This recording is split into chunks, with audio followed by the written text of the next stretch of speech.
ভোটের প্রচারে প্রাক্তন বিচারপতির উত্তম দাওয়াই। তৃণমূলের দৌরাত্ম্যপনা প্রতিরোধ করতে উত্তম মধ্যম দিন, মানুষের আত্মরক্ষার অধিকার আছে, আইনের স্বীকৃতি আছে। নন্দীগ্রামে দাওয়াই বিজেপি প্রার্থী অভিজিৎ গঙ্গোপাধ্যায়।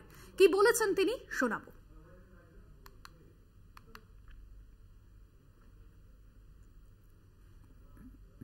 এটা জানবেন যে মানুষের আত্মরক্ষার অধিকার আছে এবং সেই আত্মরক্ষার অধিকার প্রয়োগ করতে গিয়ে মানুষ যদি আপনাদেরকে উত্তম মধ্যম দেন তাহলে তাতে কোনো দোষ হবে না।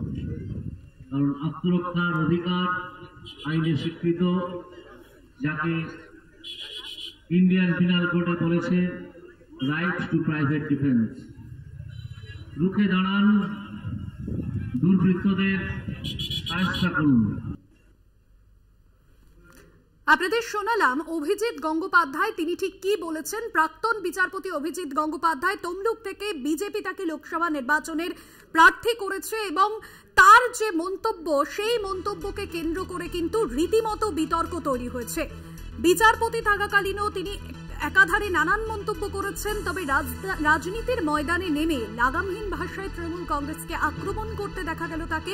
নির্বাচনী জনসভা থেকে আইন সিদ্ধ উত্তম মধ্যম দেওয়ার নিদান দিলেন অভিজিৎ গঙ্গোপাধ্যায়। তৃণমূলের দৌরাত্ম্যপনা প্রতিরোধ করতে উত্তম মধ্যম দিন, মানুষের আত্মরক্ষার অধিকার আছে। তৃণমূল নেতা জয়প্রকাশ মজুমদার রয়েছেন আমাদের সঙ্গে ফোন লাইনে। অভিজিৎ গঙ্গোপাধ্যায় তিনি নির্বাচনী প্রচার সভা থেকে রীতিমতো বলছেন উত্তম দাওয়াই, তৃণমূলের দৌরাত্ম্যপনা প্রতিরোধ করতে উত্তম মধ্যম দিন, এমনটাই নিদান দিচ্ছেন তিনি। আপনার কি প্রতিক্রিয়া এই প্রসঙ্গে? আইন নিজের হাতে তুলে নিতে বলছেন, আবার তিনি নাকি প্রাক্তন বিচারপতি। এই লোকটা নির্লজ্জ এবং একটা কথা ব্যবহার করা হয় বাংলায় বেহায়া, যার লজ্জা শরম নেই।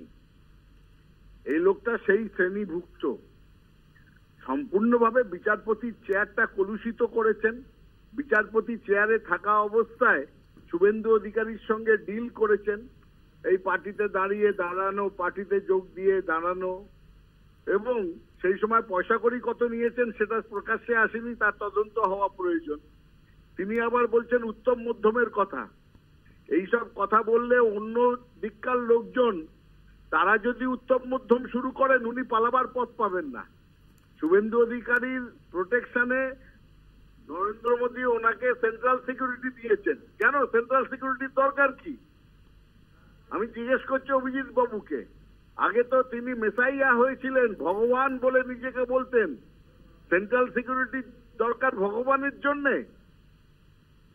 অতি দ্বিচারিতায় ভোগা, যেটা দ্বিচারিতার বাংলা হচ্ছে 2 নম্বরই।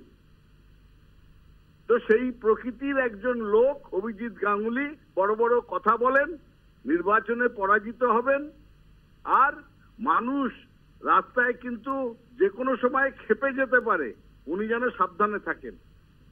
ধন্যবাদ জানাবো আপনাকে। তৃণমূল নেতা জয়প্রকাশ মজুমদার ছিলেন আমাদের সঙ্গে ফোন লাইনে।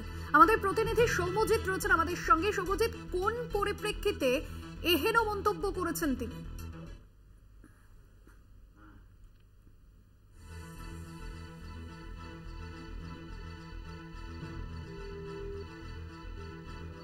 সৌম্যজিৎ, শোনা যাচ্ছে? একদমই। অভিজিৎ গঙ্গোপাধ্যায়ের যে মন্তব্য, ঠিক কোন পরিপ্রেক্ষিতে তিনি এই নিদান দিলেন নির্বাচনী প্রচার সভা থেকে? দেখো, গতকালকে রামনবমীর যে সভামঞ্চ ছিল নন্দীগ্রামে, সেই সভামঞ্চ থেকে প্রাক্তন বিচারপতি কিন্তু এই দাওয়াই দিয়েছেন দলীয় কর্মীদের। তার একটাই কারণ, তিনি বলেছেন যে তৃণমূলের দৌরাত্ম্যপনা খুব বেড়েছে এবং তা প্রতিরোধ করবার জন্য মানুষ জেগে উঠেছে, এবং সেই প্রতিকার করতে গিয়ে মানুষ যদি উত্তম মধ্যম দেন তাহলে তা আইন সিদ্ধ। কিন্তু এই কথাকে কটাক্ষ করেছে কিন্তু তৃণমূলের দাবি যে তিনি প্রাক্তন বিচারপতি ছিলেন, তিনি কিন্তু আইন নিজের হাতে তুলে নিচ্ছেন এবং তিনি হিংসার পথে এগোচ্ছেন ভাষাতে।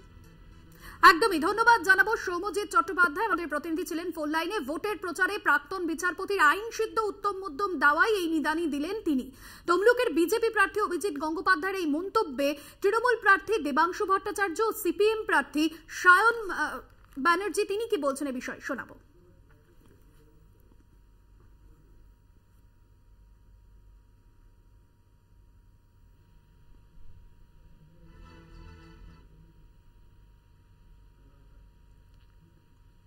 চলা নয়, বরং গোটা সিস্টেম যেন আইনের দেখুন, একজন মানুষ যিনি বিচারপতি ছিলেন একসময়, মানুষ তাকে শ্রদ্ধা করত, যিনি আইনের পথে শুধু নিজে চলা নয় বরং গোটা সিস্টেম যেন আইনের পথে চলে, সেই কাজে তিনি ব্যস্ত ছিলেন, সেই কাজে তিনি লিপ্ত ছিলেন এবং সেটাই তার ডিউটি ছিল। সেই ব্যক্তি আজকে আইন হাতে তুলে নেওয়ার কথা বলছেন, সেই ব্যক্তি আজকে বলছেন উত্তম মধ্যম দিন, তাতে কোনো দোষ নেই। এইরকম মানুষ যিনি গান্ধী গডসের মধ্যে তফাৎ করতে সময় নেন, তিনি তো এই কথা বলবেনই, এটা খুব স্বাভাবিক। কিন্তু আমার ভাবতে খারাপ লাগছে একজন প্রাক্তন বিচারপতি হিংসার দিকে যেতেও পিছপা হচ্ছেন না। আত্মরক্ষার অধিকার প্রত্যেক মানুষের আছে। যে বা যারা তৃণমূলের ঝান্ডার তলায় সিপিএমদেরকে খেদিয়ে এখন বিজেপির ঝান্ডার তলায় রয়েছে, তারাও যদি আক্রমণ করতে আসে, তাদের বিরুদ্ধেও আত্মরক্ষার অধিকার সব মানুষের আছে। ফলত কোনো বিষয়তে একপাক্ষিক নয়, সব কিছুই দ্বিপাক্ষিক। উনি যখন আত্মরক্ষার কথা বলছেন, আত্মরক্ষা সাধারণ মানুষের অধিকার। আর উনি যার পাশে দাঁড়িয়ে বলছেন সেই শুভেন্দু অধিকারী বাবু 2008 সাল থেকে গোটা মানুষের, গোটা পূর্ব মেদিনীপুরের সাধারণ মানুষের, তমলুকের সাধারণ মানুষের হাড় জ্বালিয়ে খেয়েছে। একে ঘরছাড়া করেছে, ওকে মামলা দিয়েছে, জেলে পাঠিয়েছে, মিথ্যা মামলা দিয়েছে, একের পর এক বাড়ি পুড়িয়েছে, ওর বাহিনী এসব ঘটনা ঘটিয়েছে। নন্দীগ্রামে দাওয়াই বিজেপি প্রার্থী অভিজিৎ গঙ্গোপাধ্যায় সরাসরি নির্বাচনী প্রচার সভা থেকে তৃণমূল কংগ্রেসকে নিশানা করেছেন প্রাক্তন বিচারপতি অভিজিৎ গঙ্গোপাধ্যায়।